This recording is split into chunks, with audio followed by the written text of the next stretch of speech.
Hai Studymates, kembali lagi bersama Your Study Partner Let's Study. Hari ini kita akan belajar tentang grafik fungsi kuadrat. Nah, pada pembelajaran kali ini akan lebih berfokus pada grafik pada fungsi kuadrat itu sendiri, bagaimana sifat-sifatnya dan komponen-komponennya seperti itu. Bahan pembelajaran ini dibiayai oleh donatur Let's Study. Tak kenal maka tak sayang, perkenalkan terlebih dahulu. Nama saya Muhammad Indra Fata, bisa kalian panggil dengan Indra. Saya sekarang berkuliah di Fakultas Ekonomi dan Bisnis Universitas Indonesia di dalam jurusan akuntansi angkatan 2023. Nah, saya berkuliah di FEBU ini dengan tujuan untuk meraih cita-cita saya menjadi seorang akuntan sukses yang bekerja di Big Four Companies. Beberapa pencapaian yang pernah saya raih selama saya di SMA seperti sebagai berikut. Saya harap ini bisa memotivasi kalian untuk belajar lebih lanjut dan mendapatkan universitas impian kalian, salah satunya melalui jalur ujian tulis maupun mandiri.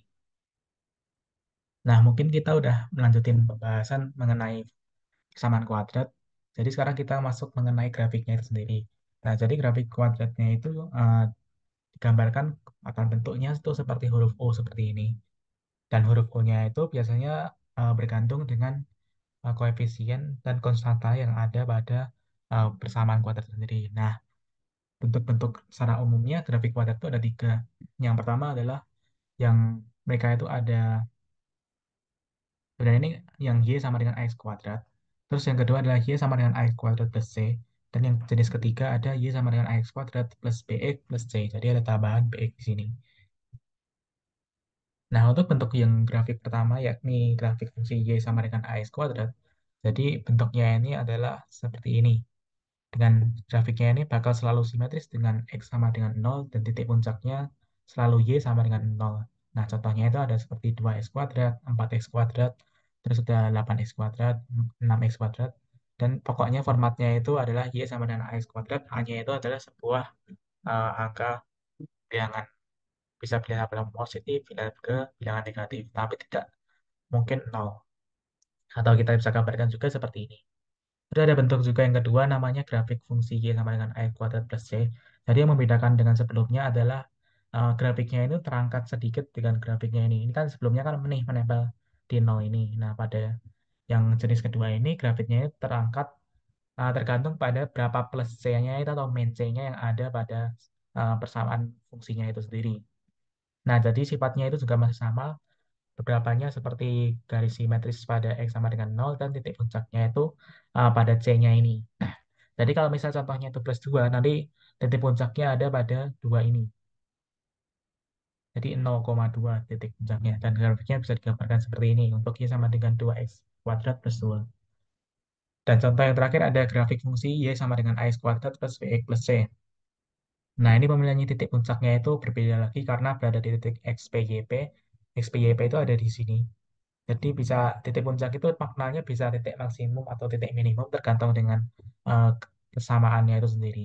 Nah, untuk mencari titik puncaknya itu ada rumusnya. Nah, rumusnya itu seperti ini. Eh, untuk menghafalkannya atau mungkin eh, kita bisa tahu nilainya dari titik puncak ini, kita bisa dengan cara mengetahui dari eh, nilai dari A-nya, dari B-nya, dari C-nya, terus kita masukin ke rumus ini. Dan B kuadrat min 4AC itu kalau kalian notice itu sebenarnya adalah ya, nilai dari diskriminan. Jadi min D per 4A. Nah, terus kita masuk ke mengenai properti dari grafik fungsi kuadrat. Eh, perlu kita tahu terlebih dahulu kalau ada istilah yang namanya grafik terbuka. Jadi grafik terbukanya itu ada dua jenis. Yang pertama ada grafik yang terbuka ke atas dan ada juga yang terbuka ke bawah. Kalau terbuka ke bawah itu artinya dia di sini dan A-nya itu kurang dari nol. Di sini adalah maknanya titik puncak. Kalau titik puncak untuk yang terlihat terbuka ke bawah atau kurang A-nya itu kurang dari nol, kita memaknainya sebagai titik maksimum. Sedangkan kalau A-nya lebih dari nol dan terbuka ke atas, ini kita sebenarnya titik minimum. Jadi tergantung konteksnya, tapi keduanya antara titik maksimum dan titik minimum itu sebuah satu kesatuan yang kita bisa namakan dengan titik puncak. Terus ada dua yang namanya sumbu simetri. Jadi sumbu simetri ini yang um, kayak sumbu yang bisa membagi grafik kuadrat itu menjadi dua bagian di titik puncak. Nah, makanya sumbu simetri itu letaknya akan selalu berada di titik puncak. Karena dia itu kayak bisa memirror bagian sebelah di sebelah kirinya ini, memirror bagian sebelah kanannya. bagian kanan ini kalau di mirror juga nanti hasilnya adalah bagian sebelah kiri. Karena grafik fungsi kuadrat itu akan selalu simetris, makanya bisa kita bikin sumbu simetri. Nah, ini bisa kita tulis juga istilahnya. Nah, yang tadi saya sebut tadi, titik maksimum itu maksudnya titik balik maksimum. Terus ada juga titik balik minimum. Dan untuk mencari sumbu simetri itu adalah X sama dengan min B per 2A. Dan itu sama kayak rumus dengan kita mencari titik puncak. Tapi kalau yang misalkan kita ditanya cuma sumbu simetri, kita cukup pakai rumus yang ini saja. Buat mencari nilai X-nya di sini. Terus yang properti ketiga ada titik patokan pada sumbu Y. Itu nilainya bisa kita cari dengan memisalkan atau kita masukkan substitusikan nilai X sama dengan 0 ke persamaan. Nanti kita dapat eh, tergantung pada nilai C-nya. Terus yang keempat ada yang titik potong sumbu X.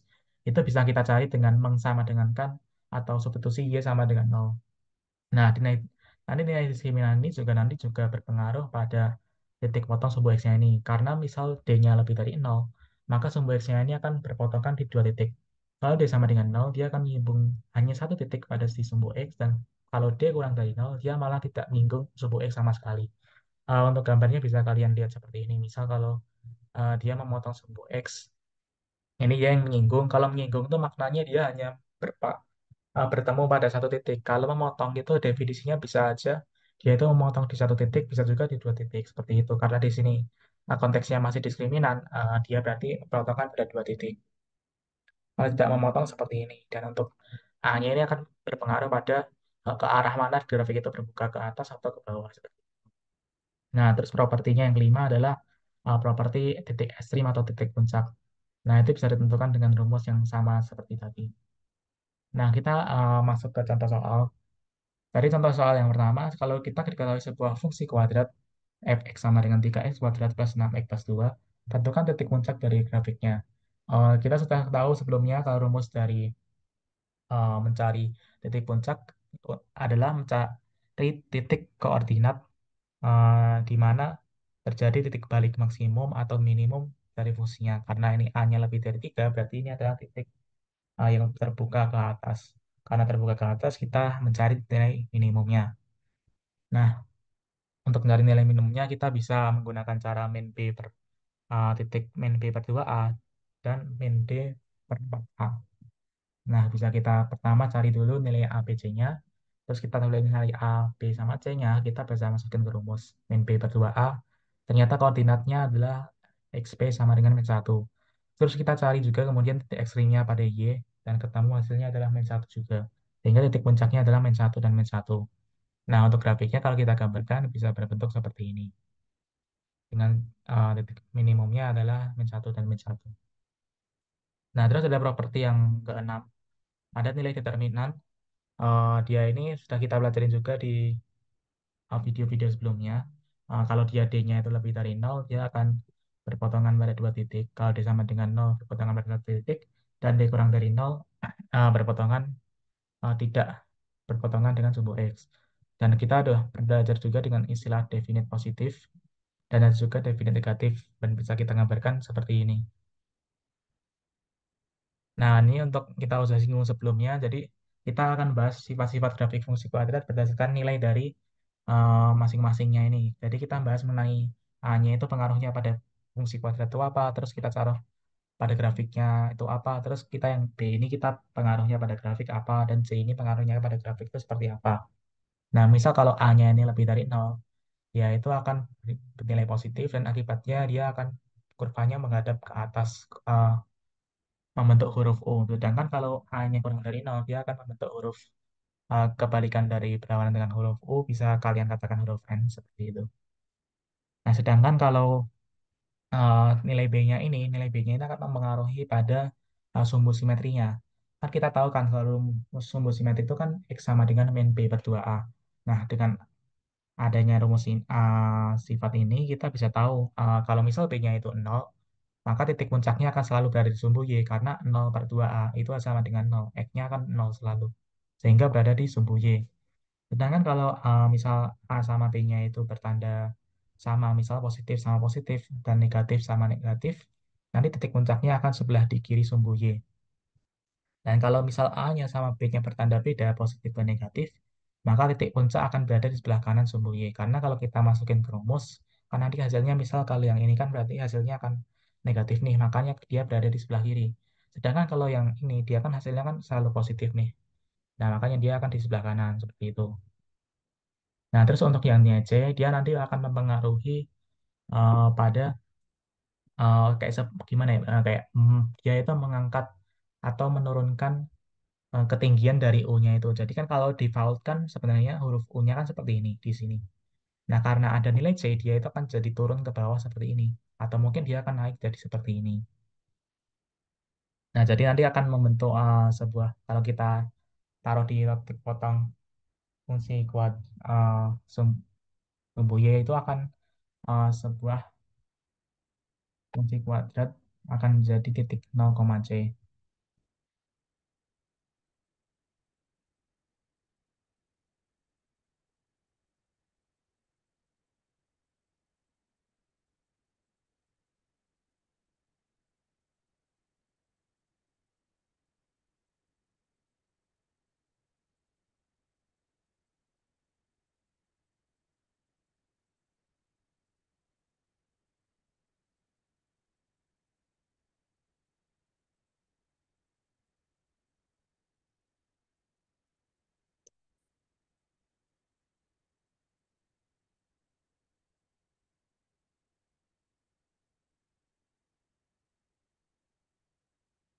Nah, selanjutnya jadi kan kita juga mempelajari yang namanya penggeseran grafik fungsi kuadrat. Jadi misal ada grafik Y sama dengan fx plus ax kuadrat plus bx plus c. Nah, sebenarnya pada default awalnya kita kan mengetahui grafik fungsi kuadrat kan Y sama dengan ax cx kuadrat. Nah, kalau misal kita pengen nambahin nilai A-nya pada X-nya itu, jadi kita tulis Y sama dengan fx plus A. Nanti grafiknya itu akan menggeser kurva Y sama dengan fx ini sejauh ke arah kiri sumbu X. Sedangkan kalau grafiknya itu kita kurangin dengan min A, artinya itu akan menggeser kurva grafik Y sama dengan fx itu akan jauh A ke arah kanan sumbu X. Nah, kemudian untuk yang ketiga, kalau misal kita mau nambahin sebuah C ya maksudnya. Jadi misal ada Y sama dengan X kuadrat, kita plus C. Plus, kalau di sini tambahnya jadi plus B. Jadi B-nya sama dengan 3 misalkan. Nah, Y sama dengan X kuadrat plus 3. Nah, nanti kurvanya itu akan menggeser sejauh ke B ke arah atas sumbu Y. Jadi dia itu naiknya ke atas dan ke bawah. Kalau dia X-nya yang berubah nilainya, dia akan bergeser ke kiri atau ke kanan. Nah, kalau misalkan kita gabungin dua-duanya, antara kita gabungin ditambah nilai X-nya sama ditambah dalam nilai plus C-nya itu nanti akan bergeser juga sesuai dengan soalnya itu nanti. Nah, ini misal ada sebuah kurva Y sama dengan X kuadrat min 6X plus 10. Kalau kita buat sebuah default ya, default awal kan Y sama dengan X kuadrat. Nah, kalau kita pengen ubah ke bentuk X kuadrat min 6X plus 10, itu kan sebenarnya X kuadrat min 6X plus 10 itu kan sama kayak Y sama dengan X min 3 kuadrat plus 1. Nah, itu kan berarti kan sama aja kayak gitu tadi di slide sebelumnya kan kita berarti plus min 3, A-nya itu sama dengan 3, terus ini tambahin 1. Berarti tambahin B sama dengan 1. Nah, akibatnya nanti kurvanya akan bergeser ke kanan dan ke atas. Jadi, karena ini nilainya negatif, dia akan menggeser ke sebelah kanan. Nah, kemudian kalau ini ditambahin plus 1, dari nilai B-nya ini kan menggeser ke arah atas sumbu Y, jadi dia naik ke atas 1, sebesar 1 ini. Dan akan bergeser ke kanan sebanyak 3 di sini. Jadi sebelum yang awalnya berada di sini, dia akan bergeser naik ke atas dari titik puncaknya di sini berada di sini. Dan bentuknya sama seperti ini.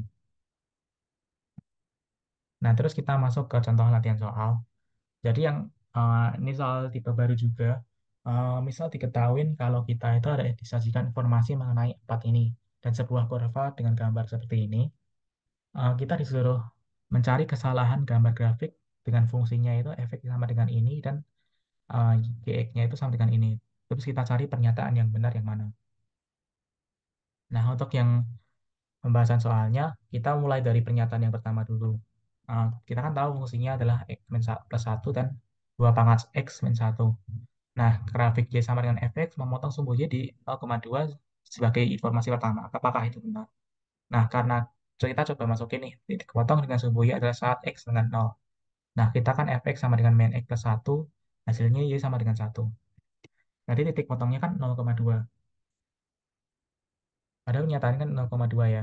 Harusnya kan 0,1 di sini. Padahal yang dinyatakan di informasi itu 0,2. Berarti pernyataan satu salah. Nah, terus pernyataan 3 otomatis juga salah karena Y sama dengan fx itu berpotongan pada X,1. Bukan 1,1. Atau dengan kata lain kan 0,1 nih tadi. Bukan di 1,1 seperti itu. Terus pernyataan kedua menyatakan grafik Y sama dengan fx di atas grafik Y sama dengan Gx untuk X kurang dari 0. Nah, ini kita bisa nyatakan dulu dalam bentuk fungsi seperti ini, fx lebih besar dari Gx. Terus kita masukin fungsinya itu. Terus kita buktikan nih, apakah saat kurang dari 0 ini bernilai benar. Nah, misal kita contoh sebagai contoh, X sama dengan min 2. Kita masukin ke persamaan tadi, min 2, min 2 ditambah 1, apakah lebih besar dari 2 pangkat min 2 kurang dari 1? Oh, ternyata benar, dia 3 itu lebih besar daripada min 3 per 4. Makanya pernyataan 2 itu benar. Nah, terus pernyataan keempat menyatakan kalau grafik Y sama dengan Gx melalui 0,0. Kita masukin nih ke rumus dari Y sama dengan 2 pangkat 0 min 1. 0 sama dengan 1 min 1. 0 sama dengan 0, sehingga terbukti benar. Nah, berdasarkan soal ini kita tahu jawaban yang benar itu adalah 2 dan 4 saja. Sehingga jawaban yang benar adalah yang C. Nah, untuk soal selanjutnya, diketahui juga kita disuruh mencari pernyataan benar kalau misalkan sebuah grafik Gx sama dengan X kuadrat min 9, kita geser jauh 5 satuan ke kanan dan 8 satuan ke atas.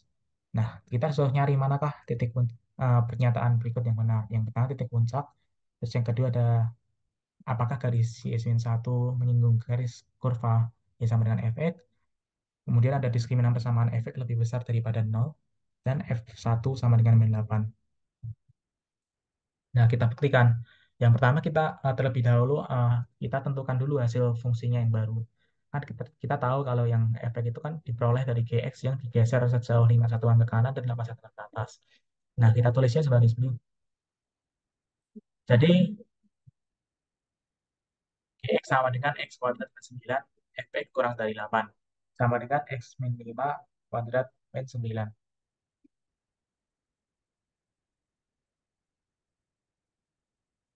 Terus kita fx sama dengan X min 5 kuadrat dikurangi 1.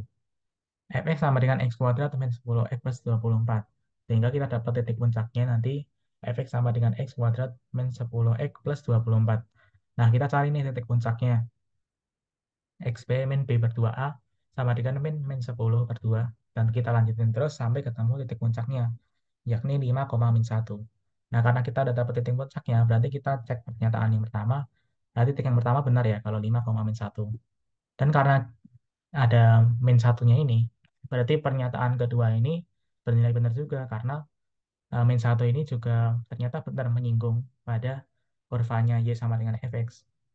Nah, untuk menyatakan pernyataan ketiga dan keempat, kita pertama cek lebih dahulu diskriminannya, dan ternyata D-nya itu 4 lebih, D-nya adalah 4, lebih besar daripada 0.